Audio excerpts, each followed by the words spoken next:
Hay una pregunta que 2000 años de teología no han podido responder con unanimidad. ¿Judas Iscariote tenía elección? Era necesario que alguien entregara a Jesús para que se cumplieran las Escrituras. Jesús mismo lo dijo: «El Hijo del Hombre va, según está escrito de él, pero ay de aquel hombre por quien el Hijo del Hombre es entregado». Mateo 26:24. Estaba escrito. Era necesario. Y sin embargo, ay de ese hombre. ¿Cómo puede alguien ser responsable de cumplir lo que estaba destinado a ocurrir?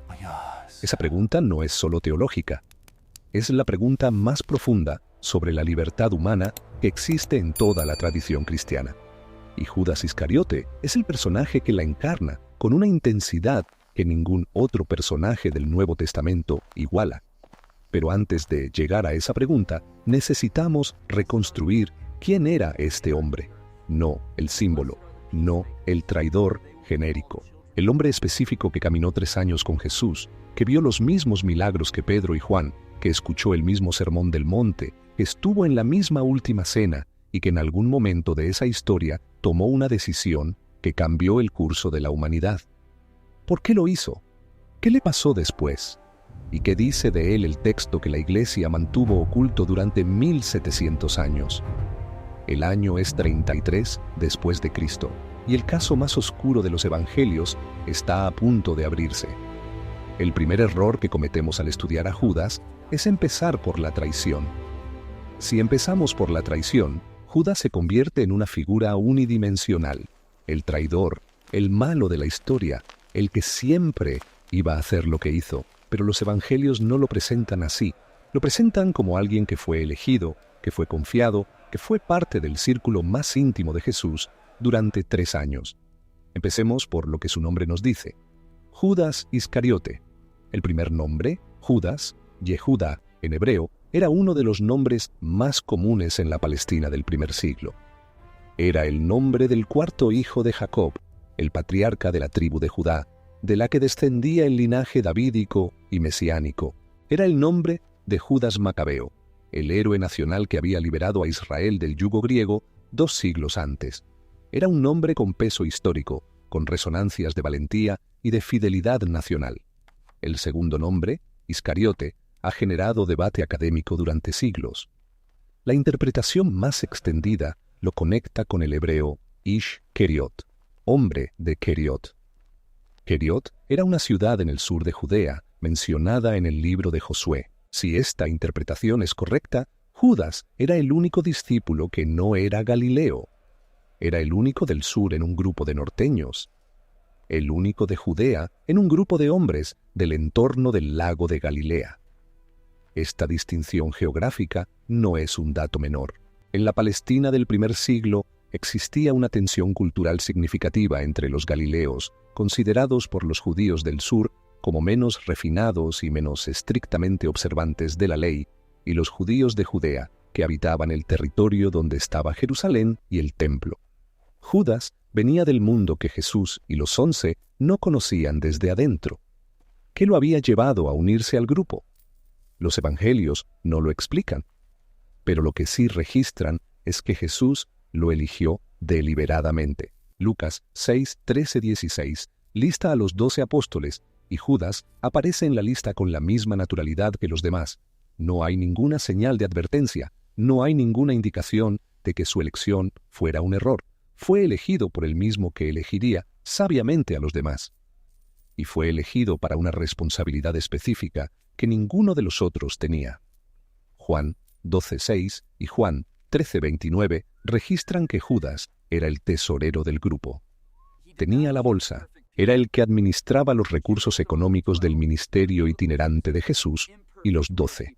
En un grupo sin domicilio fijo, que dependía de la generosidad de seguidores y simpatizantes para su sustento, el tesorero era una posición de confianza considerable. Juan añade un dato que resulta desconcertante en su honestidad. Judas era ladrón, y teniendo la bolsa, sustraía de lo que se echaba en ella. Juan 12:6. El evangelista sabía esto cuando lo escribió, décadas después de los eventos. Pero Jesús, que según el Evangelio de Juan sabía todo lo que le había de acontecer, también lo sabía. Y sin embargo, Judas siguió siendo el tesorero. ¿Por qué Jesús mantendría a alguien que sabía que era ladrón en la posición de administrador del dinero del grupo? Esta pregunta no tiene una respuesta simple, pero plantea algo sobre la naturaleza de la elección que Jesús hacía de sus discípulos. No elegía personas perfectas, elegía personas reales con sus debilidades específicas y las llamaba a algo más grande que ellas mismas. El problema con Judas no fue que Jesús cometió un error al elegirlo. El problema fue lo que Judas eligió hacer con lo que Jesús le ofreció. ¿Cuándo decidió Judas traicionar a Jesús? Los evangelios dan dos respuestas que en apariencia parecen contradictorias, pero que en realidad revelan la complejidad del proceso.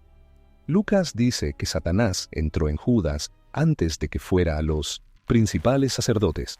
Lucas 22:3. Juan dice lo mismo, pero en el momento de la última cena, cuando Jesús le dio el bocado mojado, y después del bocado, Satanás entró en él. Juan 13:27. ¿Cuándo ocurrió exactamente? ¿Antes de la última cena o durante ella? La respuesta más coherente con ambos textos es que el proceso fue progresivo. Satanás había comenzado a trabajar en Judas antes de la última cena, quizás desde el episodio de la unción de Betania, donde Judas protestó por el gasto del perfume que María derramó sobre Jesús. Juan 12:4-6. Y ese proceso alcanzó su punto de no retorno durante la cena, en el momento del bocado. Pero antes de ese punto, los evangelios registran un episodio que arroja luz sobre el estado interno de Judas en los días previos a la traición. Mateo 26:14-16 registra que Judas fue a los principales sacerdotes y les dijo: «¿Qué me queréis dar? Y yo os lo entregaré». Y ellos le asignaron 30 piezas de plata. 30 piezas de plata.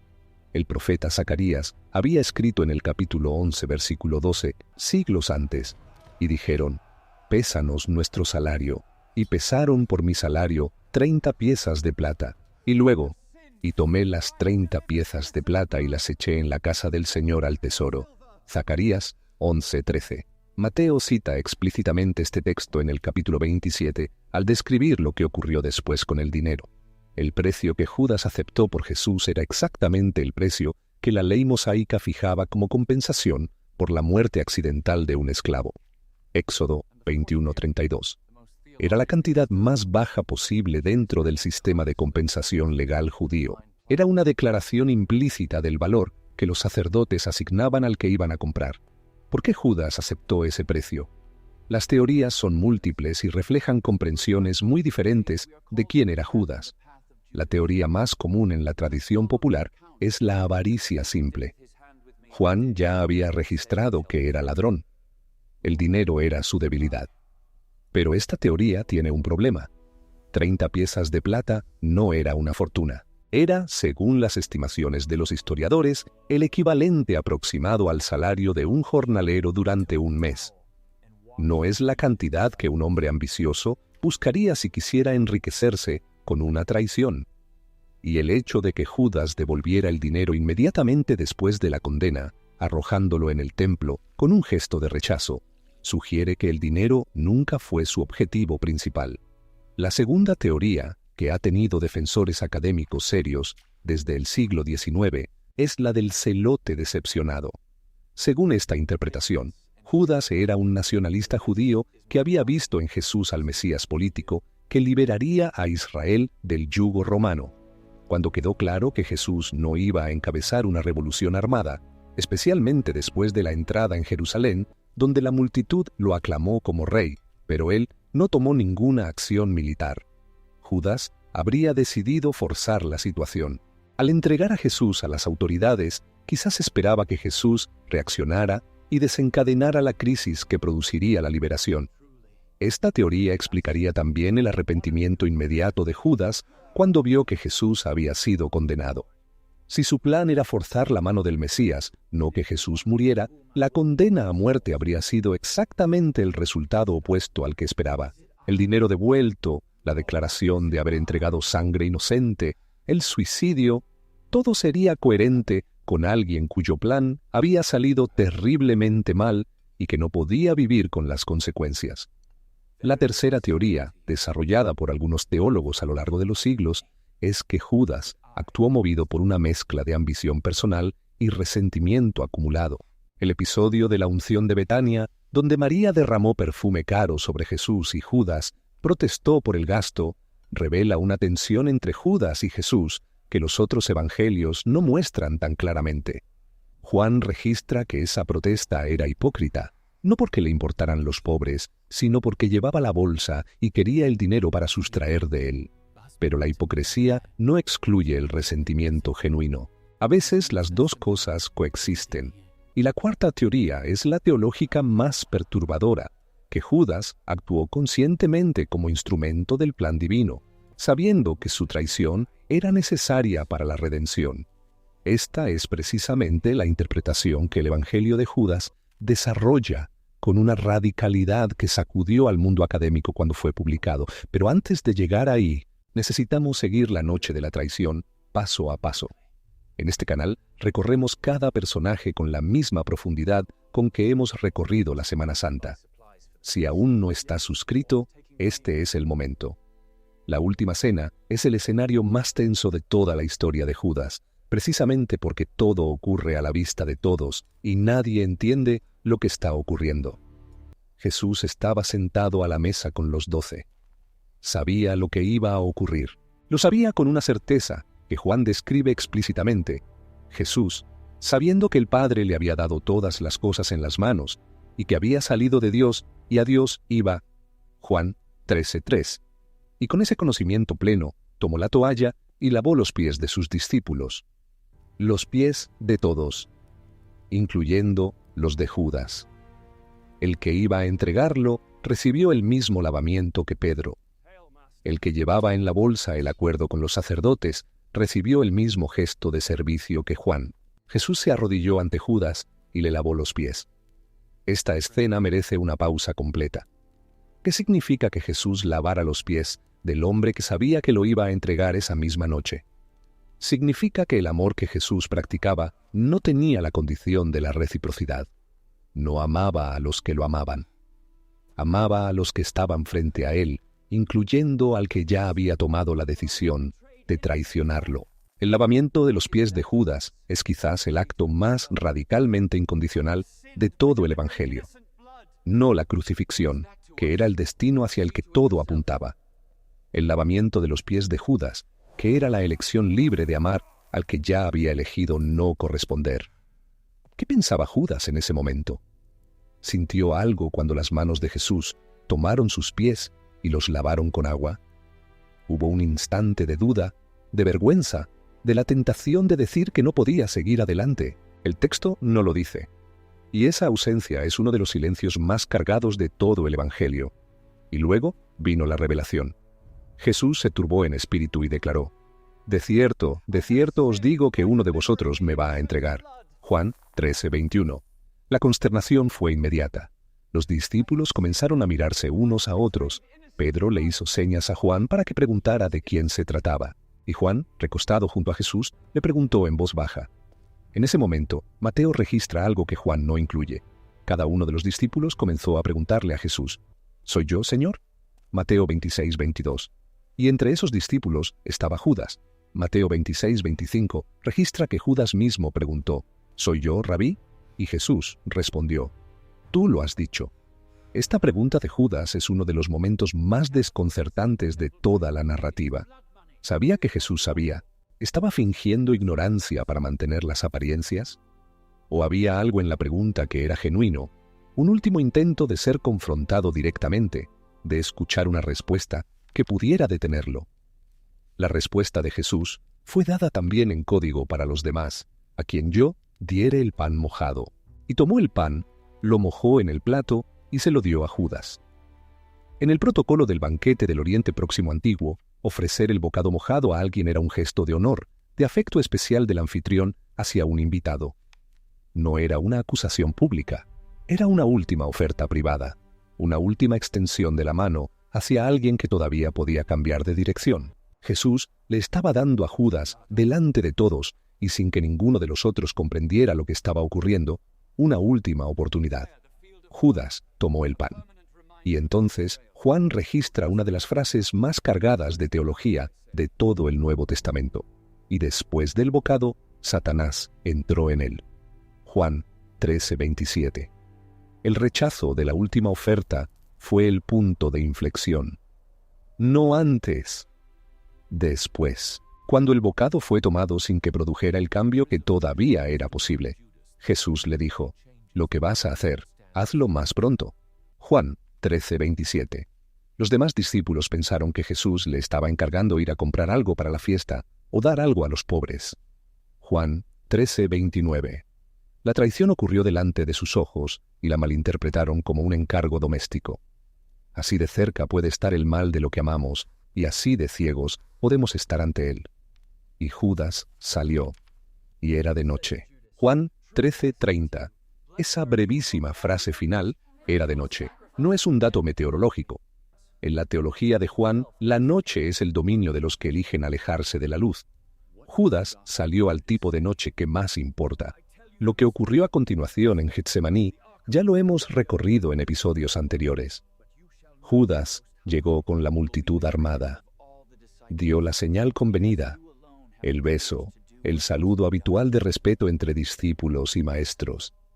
«Salve, maestro», y lo besó. Mateo 26:49. Y Jesús respondió con una sola palabra: «Amigo». Mateo 26:50. Amigo, en el momento de la traición máxima. La última palabra que Jesús le dirigió a Judas en los evangelios sinópticos fue amigo, no traidor, no hipócrita, no lo que cualquiera de nosotros habría dicho, amigo. Lo que ocurrió con Judas después de la entrega es uno de los episodios más desgarradores del Nuevo Testamento y también uno de los más teológicamente ricos. Mateo 27:3-5 lo registra con una brevedad que contrasta con el peso de lo que describe. Entonces, Judas, el que le había entregado, viendo que era condenado, devolvió arrepentido las 30 piezas de plata a los principales sacerdotes y a los ancianos, diciendo: «Yo he pecado entregando sangre inocente». Mas ellos dijeron: «¿Qué nos importa a nosotros? Allá tú». Y arrojando las piezas de plata en el templo, salió, y fue, y se ahorcó. Hay 3 elementos en ese texto que merecen examen detenido. El primero es el arrepentimiento. La palabra que Mateo usa en griego es metamelomai, un término que describe el remordimiento, el cambio de sentimiento sobre algo que ya ocurrió. No es la misma palabra que el Nuevo Testamento usa habitualmente para el arrepentimiento que lleva a la conversión, metanoia, que implica un cambio de mente y de dirección. Judas sintió remordimiento, pero ese remordimiento lo llevó no hacia la restauración, sino hacia la destrucción. El segundo es la declaración: «Yo he pecado entregando sangre inocente». Esta es una de las pocas declaraciones explícitas de inocencia de Jesús que aparecen en el relato de la pasión, y viene del único testigo que tenía toda la información, el que había negociado la entrega. Judas sabía que Jesús era inocente. Sabía exactamente lo que había hecho, y lo declaró ante los mismos hombres que lo habían pagado para hacerlo. La respuesta de los sacerdotes es de una frialdad que hiela. ¿Qué nos importa a nosotros? Allá tú. Los hombres que habían necesitado a Judas para arrestar a Jesús ya no lo necesitaban. El instrumento había cumplido su función y podía ser descartado. La misma transacción que para los sacerdotes era política y religiosa, para Judas era existencial. Y cuando Judas volvió a ellos con el peso de lo que había hecho, encontró el mismo desprecio que ellos, probablemente, siempre habían sentido por él. El tercero es el destino del dinero. Judas arrojó las piezas de plata en el templo y se fue. Los sacerdotes las recogieron y deliberaron.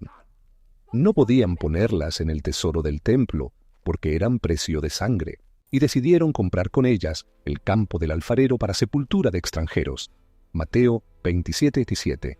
Mateo cita explícitamente a Zacarías 11:12-13 en conexión con este episodio.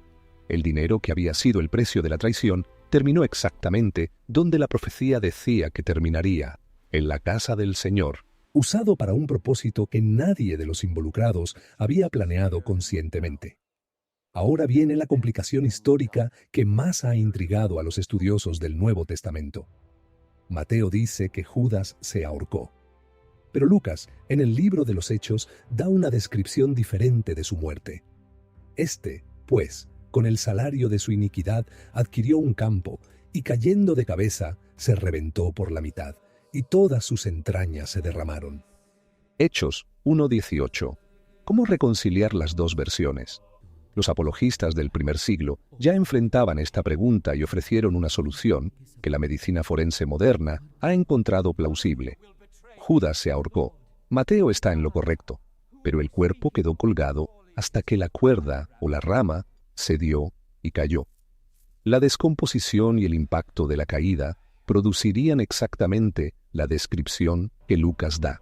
Dos autores describiendo el mismo evento desde perspectivas diferentes. Uno el acto, otro el resultado final. Lo que sí coincide en ambos textos es que el campo donde ocurrió todo esto fue llamado Aceldama, en arameo, campo de sangre. Y ese nombre, según Lucas, lo conocía toda Jerusalén. Era un topónimo que había entrado en el vocabulario colectivo de la ciudad como recordatorio permanente de lo que había ocurrido. Judas murió solo, sin que ninguno de los discípulos estuviera presente, sin que nadie registrara sus últimas palabras, sin que ningún evangelio describa si hubo algún momento final de gracia o de paz. El texto lo deja en la oscuridad con la misma economía narrativa con que Juan lo dejó saliendo a la noche. Y sin embargo, esa oscuridad no es la última palabra sobre Judas. Porque hay otro texto, un texto que la Iglesia no quiso que leyeras durante 1700 años. Hay una versión de la historia de Judas que cambia completamente la manera en que entendemos este personaje, y viene a continuación.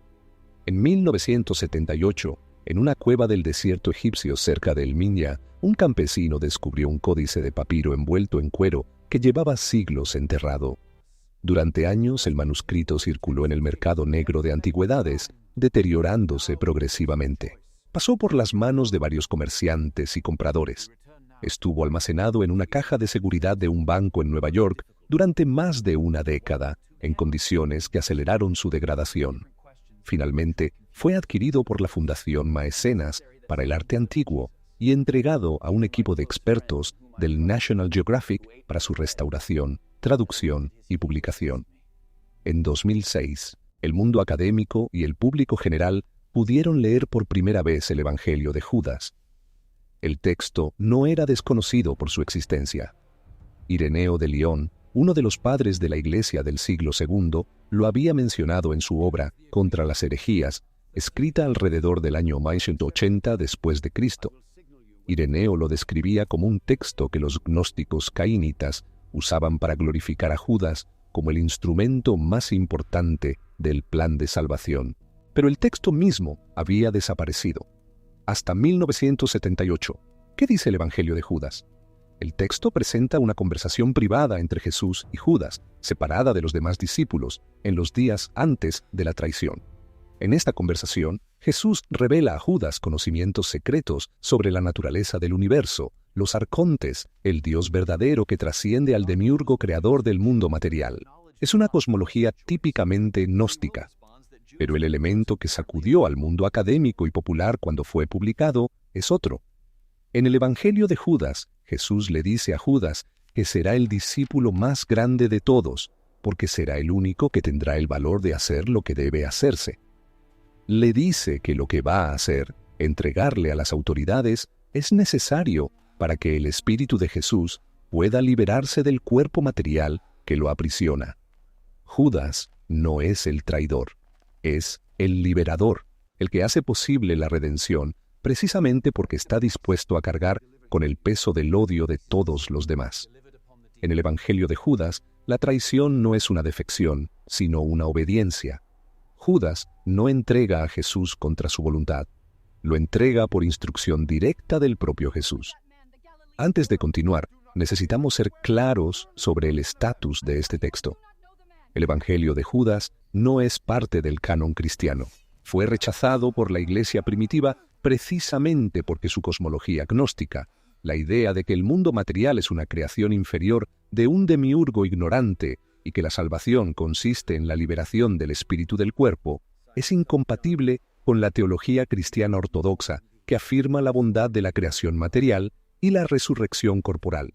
Los estudiosos datan la composición original del Evangelio de Judas en el siglo II, más de 100 años después de los eventos que describe. El manuscrito encontrado en 1978 es una traducción al copto del griego original, probablemente del siglo III o IV. No es un testigo presencial. No tiene la antigüedad ni la conexión con los testigos oculares que tienen los evangelios canónicos. Bart Ehrman, uno de los académicos del Nuevo Testamento más influyentes y frecuentemente más crítico del cristianismo ortodoxo, escribió extensamente sobre el Evangelio de Judas después de su publicación. Su conclusión, notable precisamente por su procedencia, fue que el texto no es una fuente histórica sobre el Judas real del primer siglo. Es una fuente histórica sobre lo que los gnósticos del siglo II pensaban sobre la redención. Son cosas completamente diferentes. Y sin embargo, el texto plantea una pregunta que la teología ortodoxa también debe responder. Si la muerte de Jesús era necesaria para la redención, y si alguien tenía que entregarlo para que esa muerte ocurriera, ¿en qué sentido es culpable ese alguien de cumplir lo que era necesario? El Evangelio de Judas no da la respuesta correcta a esa pregunta, pero hace bien en formularla. Hay otro aspecto del Evangelio de Judas que los medios populares suelen pasar por alto en favor del elemento sensacionalista. El Judas del Evangelio gnóstico no es un héroe en el sentido ordinario.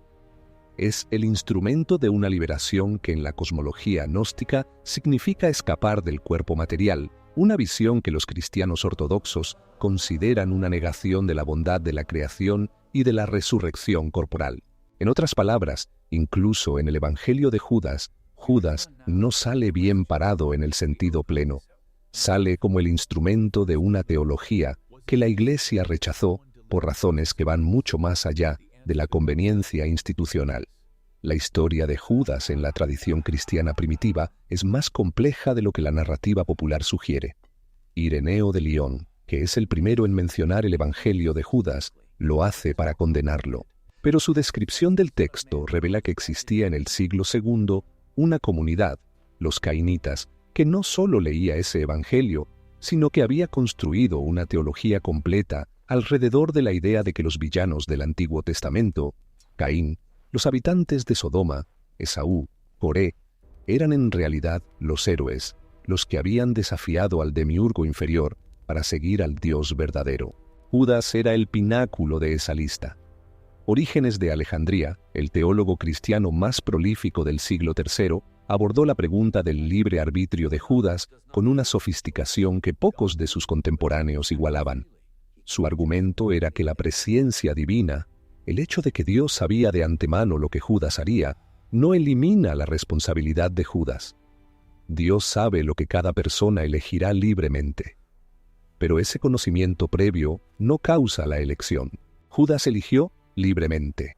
Y esa elección fue prevista, no determinada. Juan Crisóstomo, el gran predicador del siglo IV, fue más directo. En sus homilías sobre el Evangelio de Mateo, Crisóstomo argumenta que Judas tuvo múltiples oportunidades de retractarse y no lo hizo. La advertencia de Jesús durante la última cena. El ofrecimiento del bocado mojado.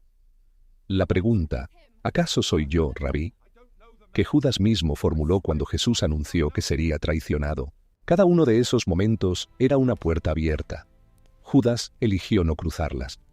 La pregunta sobre la salvación de Judas, ¿podría haber sido perdonado?, fue debatida con intensidad. Agustín de Hipona argumentó que el error de Judas no fue la traición, sino la desesperación. El suicidio, no la traición, fue lo que cerró la puerta. Porque mientras viviera, el perdón era posible. Pedro también había traicionado a Jesús, de una manera diferente, pero igualmente profunda, y Pedro fue restaurado. La diferencia entre Pedro y Judas no fue la gravedad del pecado, fue lo que cada uno hizo con el remordimiento. Pedro lloró amargamente y buscó al resucitado. Judas arrojó el dinero en el templo y se fue a morir solo. Esta distinción entre metamelomai, el remordimiento que destruye, y metanoia, el arrepentimiento que restaura, es quizás la lección más práctica y más universal de toda la historia de Judas.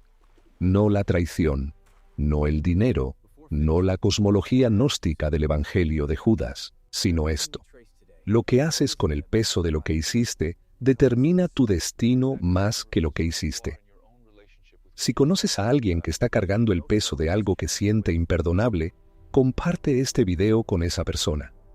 La diferencia entre Pedro y Judas es exactamente lo que necesita escuchar.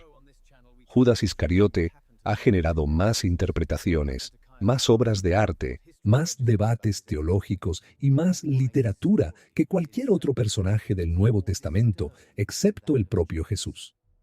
En la historia del arte cristiano, Judas fue representado durante siglos con características físicas específicas diseñadas para comunicar su traición a audiencias que no sabían leer.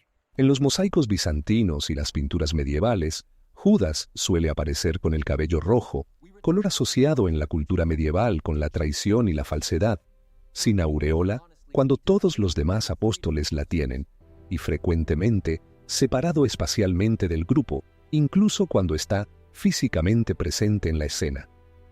La obra más influyente sobre Judas en la historia del arte es probablemente La Última Cena de Leonardo da Vinci, pintada entre 1495 y 1498 en el refectorio de Santa María delle Grazie en Milán. Leonardo representó el momento exacto en que Jesús anunció que uno de ellos lo traicionaría, y Judas, identificable por el bolso de dinero que sostiene en la mano derecha y por ser el único que está echado hacia atrás, mientras todos los demás se inclinan hacia Jesús, tiene la cara en sombra, mientras los demás están iluminados. No rojo, no separado, sino en sombra. La oscuridad que Juan había descrito con la frase «era de noche», Leonardo la convirtió en luz y sombra sobre el rostro del traidor. En la literatura, Dante colocó a Judas en el círculo más profundo del infierno, en la boca de Lucifer, junto a Bruto y Casio, los traidores de Julio César. Para Dante, Judas cometió la traición más grave de la historia humana, porque traicionó al mismo Dios encarnado. La gravedad del pecado era proporcional a la grandeza del traicionado. Pero el siglo XX produjo interpretaciones radicalmente diferentes. La novela El último tentación de Cristo, de Nikos Kazantzakis, y la ópera rock Jesucristo Superestrella, de Andrew Lloyd Webber y Tim Rice, presentaron a un Judas humanizado, incluso simpático, que actuaba por razones que el espectador podía entender, aunque no aprobar. En ambas obras, Judas es en cierta medida una víctima de las circunstancias, alguien que amaba genuinamente a Jesús y que fue destruido por la imposibilidad de su situación. Esta humanización de Judas en el arte moderno refleja algo sobre cómo el pensamiento contemporáneo aborda la culpa y la responsabilidad. La modernidad tiene dificultad con los villanos puros, necesita explicaciones, traumas de origen, circunstancias atenuantes, y en cierta medida tiene razón. La historia de Judas sí tiene complejidad que la simplificación medieval ignoraba, pero la humanización llevada al extremo produce su propio problema. Si Judas no tenía realmente elección, si sus circunstancias lo determinaban, entonces la palabra amigo que Jesús le dijo en Getsemaní pierde su peso, porque solo se llama amigo al que podría haber elegido diferente y no lo hizo. La tensión entre el Judas medieval, el traidor puro, el símbolo del mal, y el Judas moderno, la víctima de las circunstancias, refleja la misma tensión que el texto bíblico mismo no resuelve completamente. Y quizás esa irresolución es parte de la profundidad del personaje. Judas es el espejo en el que la teología cristiana ha tenido que mirarse durante 2000 años para responder preguntas que de otra manera podría evitar. ¿Hasta dónde llega el amor de Dios? ¿Existe el punto de no retorno? ¿Qué hace alguien con el remordimiento que no encuentra hacia dónde ir? ¿Puede la soberanía divina y la libertad humana coexistir en la misma historia? Ningún otro personaje bíblico formula esas preguntas con la misma intensidad. Si llegaste hasta aquí, activa la campana para no perderte lo que viene mañana. La historia de los que condenaron a Jesús continúa. Volvemos ahora a la pregunta con que abrimos este episodio. La más difícil, la que 2000 años de teología no han respondido con unanimidad. ¿Judas tenía elección? Para responderla con honestidad, necesitamos distinguir entre tres preguntas diferentes que habitualmente se confunden. La primera, ¿era necesario que alguien entregara a Jesús? La respuesta que los evangelios dan es sí. Las Escrituras lo habían anticipado. El Salmo 41:9 dice: «Aun el hombre de mi paz, en quien yo confiaba, el que de mi pan comía, alzó contra mí el calcañar». Jesús mismo lo cita en Juan 13:18, en el contexto de la última cena, refiriéndose explícitamente a Judas. Era necesario que se cumpliera lo que estaba escrito. La segunda, era necesario que fuera Judas específicamente. Esta es más complicada. El texto dice que el Hijo del Hombre va según está escrito. No dice que Judas de Queriot, específicamente, nacido en esa fecha, con ese nombre, tenía que ser el instrumento. Lo que estaba escrito era el evento general, la entrega. El instrumento específico no estaba determinado con la misma precisión.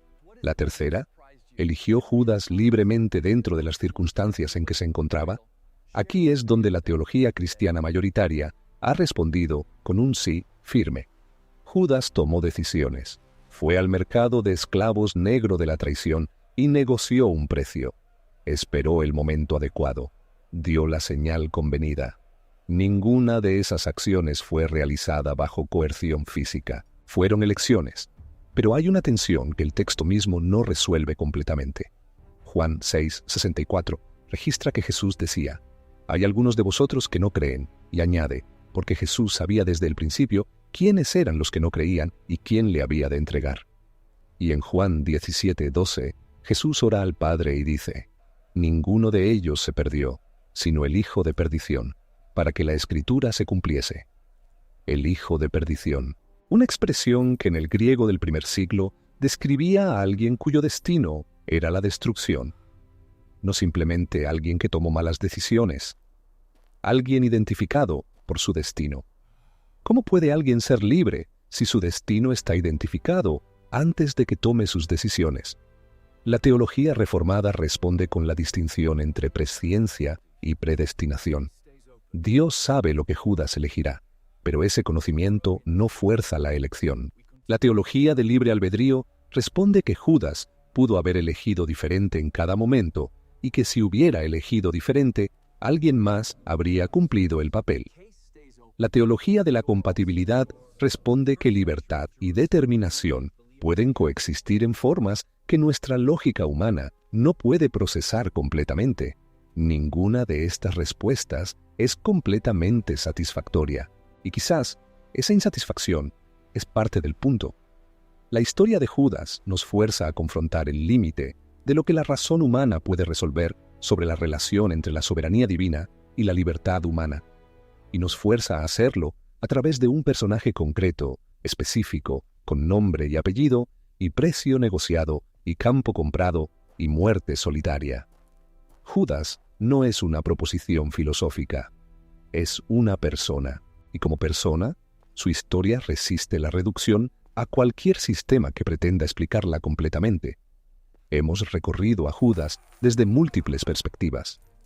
Hemos visto al hombre elegido, el tesorero del grupo, el único judío del sur en un grupo de galileos, el que llevaba la bolsa y sustraía de ella. Hemos seguido el proceso de su decisión, la negociación con los sacerdotes, el bocado mojado, la noche a la que salió. Hemos recorrido su arrepentimiento y sus 2 muertes en los textos canónicos. Hemos examinado el texto que la Iglesia no quería que leyeras y lo que dice sobre él.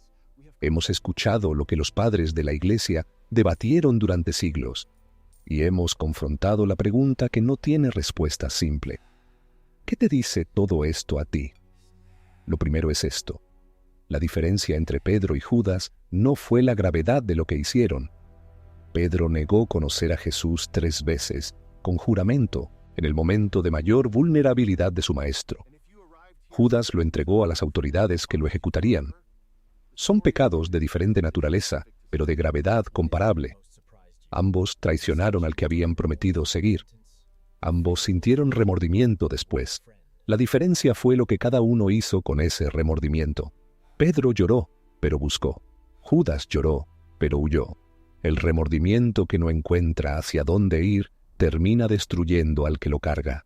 El remordimiento que encuentra a alguien hacia quien dirigirse, incluso si ese alguien es el mismo al que traicionaste, se convierte en el punto de partida de la restauración. Lo segundo es esto. Judas fue amado hasta el final. El bocado mojado fue una oferta.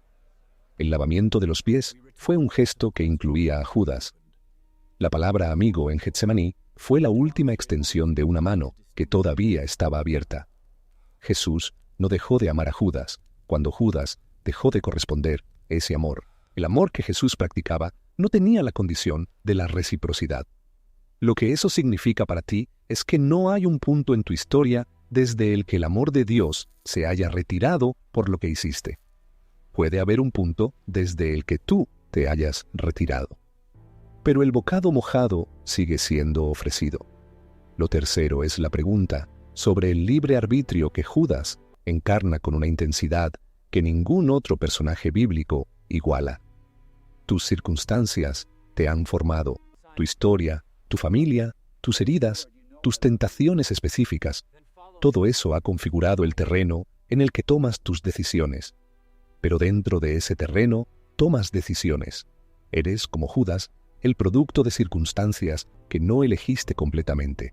Y eres, como Judas, alguien que dentro de esas circunstancias elige. La pregunta de Judas no es, ¿tenía elección? La pregunta de Judas es, ¿qué haces tú con las elecciones que tienes? Y si llegaste hasta aquí cargando algo que sientes que lo que hiciste te define para siempre, la historia de Judas tiene algo específico para decirte. Lo que te define no es lo que hiciste, es lo que haces ahora con el peso de lo que hiciste. Pedro eligió buscar y fue restaurado. Esa elección sigue disponible. Antes de terminar, quiero preguntarte algo en los comentarios. De todo lo que recorrimos hoy, ¿qué es lo que más te sorprendió? ¿El Evangelio de Judas y la versión gnóstica de su historia? ¿La distinción entre el remordimiento de Judas y el arrepentimiento de Pedro? ¿La pregunta del libre arbitrio que el texto no resuelve? ¿O la palabra amigo que Jesús le dijo en Getsemaní?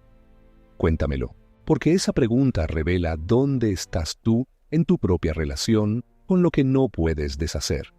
Y si conoces a alguien que está cargando el peso de una traición, propia o recibida, comparte este video con esa persona hoy, porque la historia de Judas no termina con el campo de sangre, termina con la pregunta abierta de lo que habría pasado si hubiera buscado en vez de huir. Mañana en este canal seguimos recorriendo lo que le ocurrió a los hombres que condenaron a Jesús, lo que le pasó a Caifás después, lo que la historia registra sobre su fin, y por qué su historia es, en ciertos aspectos, más perturbadora que la de Judas. Suscríbete si todavía no formas parte de esta comunidad. Activa la campana. El caso sigue abierto. Y la puerta también.